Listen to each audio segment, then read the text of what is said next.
Dear students, स्वागत है आपके अपने YouTube channel A to Z coaching centre पे। तो हम इस वीडियो में क्लास 10th का बायोलॉजी का NCERT का सेकंड चैप्टर नियंत्रण एवं समन्वयन का 50 ऐसे ऑब्जेक्टिव प्रश्न को लेकर आए हैं जो सीधा आपके एग्जाम में पूछा जा सकता है। इसलिए आप इस वीडियो को अंत तक देखने की कोशिश कीजिएगा और कमेंट हमें बताइएगा कि आपका वीडियो कैसा आपको पसंद आया या नहीं। ठीक है, कैसा आपको वीडियो लगा, क्या इस तरह के वीडियो आपको चाहिए, तो आप कमेंट हमें करके ज़रूर बताइएगा। ठीक है, तो चलिए वीडियो की शुरुआत करते हैं। पहला प्रश्न है, हार्मोन स्रावित किससे होता है? हार्मोन किस ग्रंथि से स्रावित होती है? तो आपका राइट आंसर है अंतःस्रावी ग्रंथि से। हार्मोन जो है अंतःस्रावी ग्रंथि से स्रावित होती है। ठीक है ना। अगला प्रश्न आपके सामने कहता है, ग्वाइटर या घेगा जो रोग होता है, ग्वाइटर या घेगा रोग किसके कारण होता है? तो आंसर आपका आयोडीन की कमी से। आयोडीन की कमी से कौन सी रोग होती है? तो घेगा रोग होती है या ग्वाइटर रोग होता है। अगला प्रश्न की बात करें तो देखिए क्या कहता है कि थायरॉक्सिन का स्रावन कहाँ होता है? थायरॉक्सिन का स्रावन कहाँ से होता है? तो थायराइड ग्रंथि से होता है। थायरॉक्सिन जो हार्मोन है इसका स्रावन कहाँ से होता है? थायराइड ग्रंथि से होती है, याद रखिएगा। अगला प्रश्न कहता है कि मानव में डायलिसिस थैली है। मानव में डायलिसिस तो थैली होती है, किस प्रकार की थैली है? तो बता दिया आपको। इसका जो ऑप्शन आपके सामने क्या है, इसका ऑप्शंस आपके सामने है। देखिए क्या आंसर होना चाहिए। जो डायलिसिस थैली है तो नेफ्रॉन की बनी होती है। किसकी बनी होती है? नेफ्रॉन की बनी होती है डायलिसिस थैली। ठीक है। भोजन का पचना किस प्रकार की क्रिया है? भोजन का पचना किस प्रकार की क्रिया है? तो आपका राइट आंसर होगा उपचयन। क्या होगा? उपचयन। भोजन का पचना क्या है? उपचयन अभिक्रिया का उदाहरण है। ठीक है। तो अगला प्रश्न आपके सामने क्या कहता है, देखिएगा कि कौन सा पादप नियंत्रक फल बेचने वालों द्वारा उपयोग किया जाता है? तो बता दें आपको कि कौन सा पादप नियंत्रक फल बेचने वालों द्वारा उपयोग किया जाता है? इथाइलिन। इथाइलिन जो है आपका फल बेचने वालों द्वारा, मतलब फल को पकाने के लिए इथाइलिन का प्रयोग किया जाता है, याद रखिएगा। ऑप्शन नंबर आपका सी राइट आंसर है। अगला प्रश्न क्या कहता है, देखिएगा कि उपादान संरचना जो, अगला प्रश्न आपका है, कहता उपादान संरचना जो उद्दीपन की पहचान कराती है क्या कहलाती है? ग्राही। उद्दीपन की पहचान कराता है क्या कहलाता है? ग्राही कहलाता है। ठीक है। अगला प्रश्न देखिए क्या कहता है आपके सामने कि निम्नलिखित, क्या बोलता अगला प्रश्न है, निम्नलिखित में कौन सी एक अंतःस्रावी और बाह्यस्रावी ग्रंथि दोनों की प्रकार होती है? मतलब कौन सी ग्रंथि है जो अंतःस्रावी तथा बाह्यस्रावी दोनों प्रकार की है? तो अग्नाशय, पेनक्रियाज। अग्नाशय के बोलते हैं इंग्लिश में पेनक्रियाज। एक ऐसी ग्रंथि है जो अंतःस्रावी भी है और बाह्यस्रावी ग्रंथि भी है, याद रखिएगा। के सामने कहता है, देखिए कि कौन सी अंतःस्रावी ग्रंथि वृक्क के दोनों ओर उपस्थित होता है? कौन सी अंतःस्रावी ग्रंथि वृक्क के दोनों ओर स्थित होता है? तो आपका है एड्रीनल। एड्रीनल जो ग्रंथि है किडनी, वृक्क मतलब किडनी के दोनों ओर स्थित होता है। और अगला प्रश्न आता है आपके सामने, देखिएगा कि जीवों में ध्वनि ग्रहण करने के लिए संवेदी अंग कौन है? जीवों में ध्वनि ग्रहण करने के लिए संवेदी अंग कौन है? श्रवणग्राही। श्रवणग्राही जो है संवेदी अंग है, याद रखिएगा। अगला प्रश्न की बात करते हैं तो देखिएगा अगला प्रश्न आपके सामने क्या कहता है, वृक्क के ऊपर स्थित अंतःस्रावी ग्रंथि कौन है? वृक्क के ऊपर स्थित अंतःस्रावी ग्रंथि कौन है? तो आपका आंसर हो जाएगा अधिवृक्क। क्या हो जाएगा आंसर? अधिवृक्क। वृक्क के ऊपर स्थित अंतःस्रावी ग्रंथि है आपका अधिवृक्क। ठीक है। और अगला प्रश्न देखिए क्या कहता है आपका। अगला प्रश्न है कि अधिकतर पादप नियंत्रक उत्पन्न होते हैं, अधिकतर जो पादप नियंत्रक है उत्पन्न होते हैं किस भाग पर पौधे के? तो बता दिया आपको। आंसर आपका ए और बी दोनों होगा, मतलब बढ़ते तने के अग्रभाग पर और बढ़ती जड़ के अग्रभाग पर, मतलब बढ़ते तने और जड़ के अग्रभाग पर, मतलब आगे वाले भाग पर, याद रखिएगा। और अगला प्रश्न आपका क्या कहता है, देखिए कि बीज रहित फलों के बीज रहित फलों के बनने को क्या कहते हैं? बीज रहित फलों के बनने को क्या कहते हैं? तो आंसर आपका हो जाएगा अग्र प्रभाविकता। क्या होगा आंसर?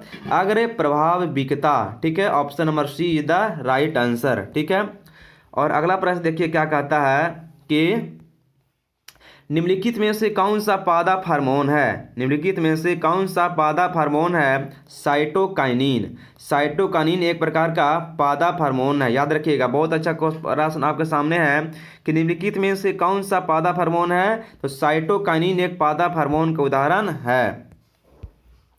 और अगला प्रश्न आपके सामने कहता है, देखिएगा, दो तंत्रिका कोशिका के मध्य खाली स्थान को क्या कहते हैं? दो तंत्रिका कोशिका के मध्य खाली स्थान को क्या कहते हैं? आपका आंसर है सिनेप्टिक दरार, मतलब सिनेप्स। सिनेप्टिक दरार के इंग्लिश में कहते हैं सिनेप्स। याद रखिएगा, ऑप्शन नंबर बी आपका राइट आंसर है। दोनों याद रखिएगा। और अगला प्रश्न आपके सामने कहता है, मस्तिष्क ब्रेन जो होता है किसके लिए उत्तरदायी है? ऑप्शन आपके सामने है, आपका आंसर होगा डी, मतलब ब्रेन जो हमारा है सोचने के लिए, हृदय स्पंदन के लिए, शरीर का संतुलन के लिए, सबके लिए जरूरी है। इसलिए आपका answer option number D is the right answer है।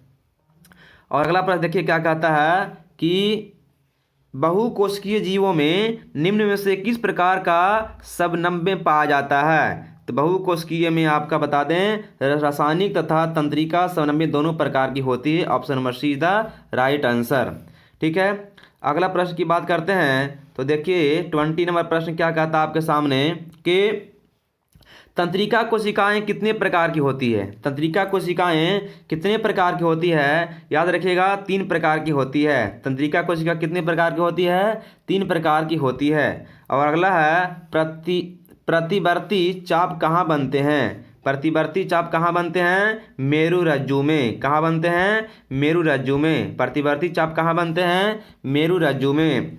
और अगला प्रश्न है, शरीर की प्रधान नियंत्रक ग्रंथि किसे कहा जाता है? शरीर की प्रधान नियंत्रक ग्रंथि किसे कहा जाता है? पीयूष ग्रंथि को कहा जाता है। पीयूष ग्रंथि को प्रधान नियंत्रक ग्रंथि कहा जाता है। Option number be the right answer. अगला प्रश्न देखिए क्या कहता है, अंतःस्रावी ग्रंथियाँ क्या होती है? अंतःस्रावी ग्रंथियाँ किस प्रकार की होती है? नलिका विहीन होती है, माने बिना नली वाला। नलिका विहीन माने बिना नली वाला होती है। याद रखिएगा, option number A is the right answer. और अगला प्रश्न है क्या कहता है, देखिए कि थायराइड ग्रंथि की अल्पक्रियता के कारण कौन सा रोग उत्पन्न होता है?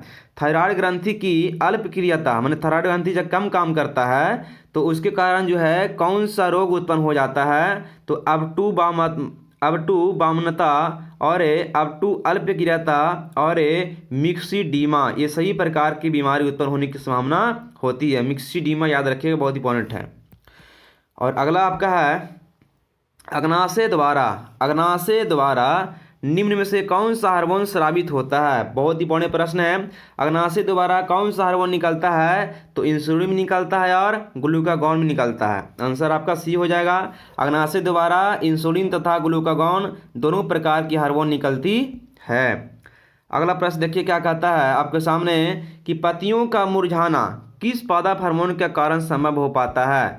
किसके कारण पत्ती जो है मुरझा जाता है? किस हार्मोन की कमी से? एब्सिसिक अम्ल। आंसर आपका हो जाएगा एब्सिसिक अम्ल के कारण पत्तियों जो है पेड़ का पौधा का पत्ती मुरझा जाता है। देखिए क्या है कि स्रावित होने वाले हार्मोन का समय और मात्रा किस क्रियाविधि द्वारा नियंत्रित की जाती है? तो आपका आंसर है पुनः भरण। ठीक है, option number D is the right answer. जड़ का अधोगामी, अगला प्रश्न क्या कहता है देखिएगा कि जड़ का अधोगामी वृद्धि किस प्रकार की अनुवर्तन है? जड़ का अधोगामी वृद्धि क्या है? तो गुरुत्वानुवर्तन कहलाता है। जड़ का अधोगामी वृद्धि क्या कहलाता है? गुरुत्वानुवर्तन कहलाता है। मेडुला और अनुमस्तिष्क, पाउंस मेडुला और अनुमस्तिष्क जो है किसका भाग होता है? तो पश्च मस्तिष्क का हिस्सा होता है, भाग होता है। पश्च मस्तिष्क का हिस्सा कौन है? तो पाउंस मेडुला और अनुमस्तिष्क किसका भाग है? पश्च मस्तिष्क का भाग होता है। ठीक है, अगला प्रश्न है, निम्नलिखित में कौन सी अनैच्छिक क्रिया नहीं है? निम्नलिखित में कौन सी अनैच्छिक क्रिया नहीं है? तो चबाना अनैच्छिक क्रिया नहीं है। चबाना जो है अनैच्छिक क्रिया नहीं है। मतलब कि इस तो चबा अपरांश हम लोग जो हैं जब मानो चबाते हैं जब नहीं चबाते। अनैच्छिक क्रिया किसको बोलते हैं? जो अपने आप हो जाए, जो अपने आप होती है उसको बोलते हैं अनैच्छिक क्रिया। तो चबाना तो हम लोग के बस में ना है, मन में तो चबाते हैं, मन में तो नहीं चबाते हैं। तो आपका चबाना आंसर हो जाएगा। अगला प्रश्न देखिए क्या कहता है। अगला प्रश्न है, अपटू ग्रंथि को थायरॉक्सिन हार्मोन बनाने के लिए क्या आवश्यक है? अपटू ग्रंथि को थायरॉक्सिन हार्मोन बनाने के लिए क्या आवश्यक है? तो सोडियम। याद रखिएगा sodium, option number A is the right answer. ठीक है, चलते हैं अगले प्रश्न की ओर। तो देखिएगा अगला प्रश्न क्या कहता है आपके सामने कि मस्तिष्क का कौन सा भाग, मस्तिष्क का कौन सा भाग शरीर की स्थिति तथा संतुलन का अनुरक्षण करता है? आंसर आपका सी हो जाएगा, अनुमस्तिष्क। अनुमस्तिष्क जो है शरीर का संतुलन करता है, याद रखिएगा। ठीक है, चलते हैं अगले प्रश्न की ओर। तो अगला प्रश्न आपका देखिए क्या कहता है कि पादा हार्मोन साइटोकाइनिन का किस, पादा हार्मोन जो साइटोकाइनिन है किसकी सहायक है, किस लिए सहायक है? तो पौधों के अग्रभाग की लंबाई में वृद्धि के लिए, यहाँ पौधे होगा, ठीक है, पौधों के अग्रभाग की लंबाई में वृद्धि के लिए सहायक होता है, याद रखिएगा। और अगला प्रश्न है कि अनुकुंचन गति, अनुकुंचन गति किस पौधे पर प्रमाणित की जाती है? तो छुई मुई पौधे पर, छुई मुई पौधे पर अनुकुंचन गति प्रमाणित की जाती है।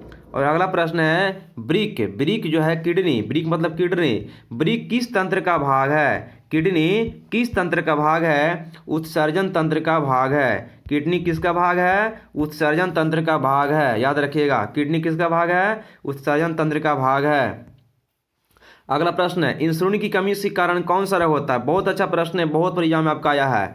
इंसुलिन की कमी से कौन सी रोग होती है? मधुमेह, जिसको इंग्लिश में कहते हैं डायबिटीज। मधुमेह की इंग्लिश में कहते हैं डायबिटीज, मतलब इंसुलिन की कमी से मधुमेह या डायबिटीज बीमारी होती है।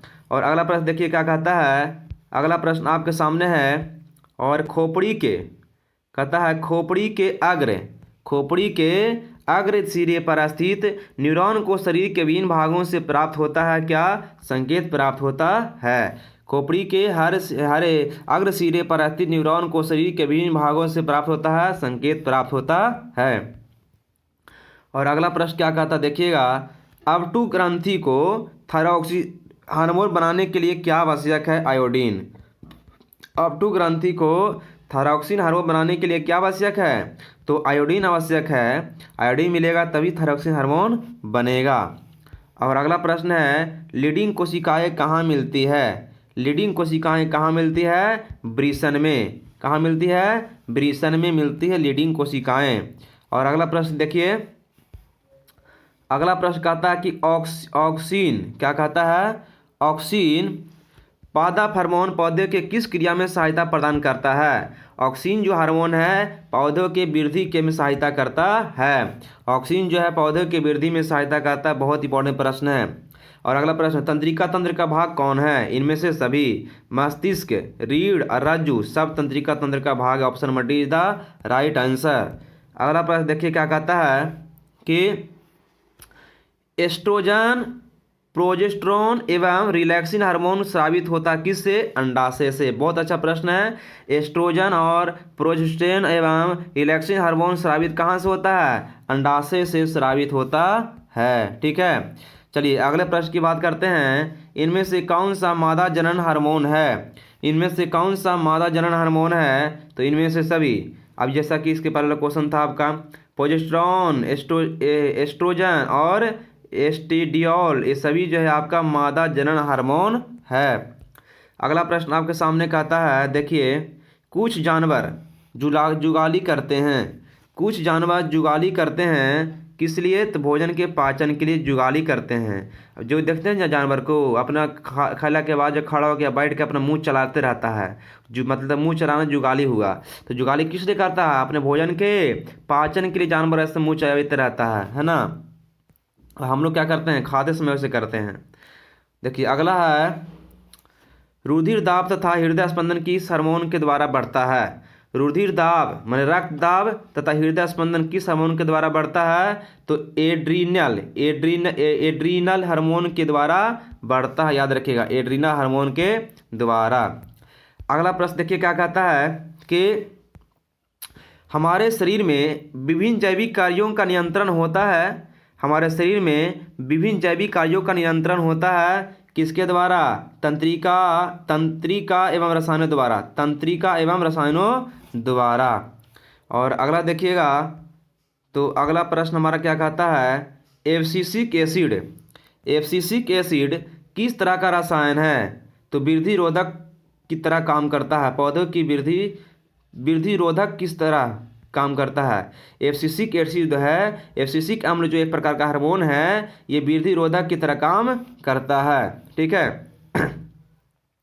और इस वीडियो का हमारा सेकंड लास्ट प्रश्न है, देखिए क्या कहता है, बीज रहित पौधों के उत्पादन में क्या सहायक होता है?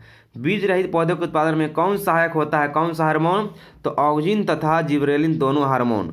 ऑक्जिन तथा जिबरेलिन जो हार्मोन है, बीज रहित पौधों के उत्पादन में सहायक होता है। और इस वीडियो का हमारा लास्ट प्रश्न है, इस वीडियो का हमारा लास्ट प्रश्न देखिए क्या कहता है कि इनमें कौन फल पकाने के लिए प्रयुक्त होता है? तो जिबरेलिन। लास्ट प्रश्न हमारा इस वीडियो का है, देखिए इस वीडियो का हमारा लास्ट प्रश्न क्या कहता है कि इनमें कौन फल पकाने के लिए प्रयुक्त किया जाता है? तो जिबरेलिन जो है फल पकाने के लिए प्रयुक्त किया जाता है। जिबरेलिन एक प्रकार का हार्मोन है, पादप हार्मोन है, जो फल पकाने के लिए उपयोग किया जाता है। ठीक है, तो इस वीडियो हमने 50 ऐसे प्रश्नों को देखा।